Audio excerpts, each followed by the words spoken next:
Bah moi c'est Toy Story. Hein. Quand c'est arrivé, il y avait un truc. Je pense pour le coup que t'as pas connu. En fait, nous le changement il était brutal. On passait de dessin animé à paf, d'un coup on nous présente un truc fait sur ordi et on a été tous, je pense, un peu la première fois dans la salle à se dire non, je crois que je vais pas aimer. Et en fait, au bout de 10 minutes, on est là. Ah putain, il vient de l'espace. Et tu rentres dans le truc alors qu'au départ, vraiment le pari il était osé. En premier Pixar, c'était Vice Versa. Mais Vice Versa, je me rappelle, je l'ai vu au cinéma avec mon père. Quand ça s'est fini, j'étais folle, quoi. J'ai demandé à mon père, est-ce que ça se passe vraiment comme ça? Est-ce qu'on a vraiment des petits bonhommes dans nos cerveaux? Il m'a dit que ça se passait pas vraiment comme ça, mais qu'on avait quand même des sortes de boutons comme ça à émotion. Et c'est trop cool parce que je trouve que ça aide à s'accepter. En fait, tout ne s'explique pas. T'as des émotions comme ça. Enfin bref.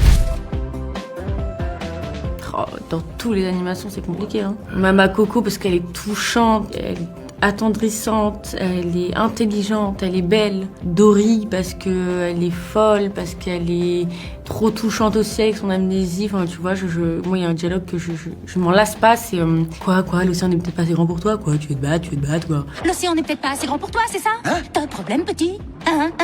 Qu'est-ce que t'as? Tu veux te battre? Ouais. Moi, j'aime bien les persos qui parlent pas trop, des fois qui sont juste dans l'attitude. Par exemple, le lézard dans Réponse. J'adore sa tête et pour moi il fait une des meilleures vannes qui a été faite dans tous les dessins animés quand elle essaye le diadème et qu'elle le met au bras et qu'il là il regarde et fait non. Après elle le met ailleurs, il regarde et après elle le pose sur la tête et il y a un moment vraiment ça fait oh et lui là il fait et cette vanne là je peux la regarder en boucle tellement le timing il est parfait de non c'est pas ça, c'est toujours pas ça. Et j'adore ce petit personnage.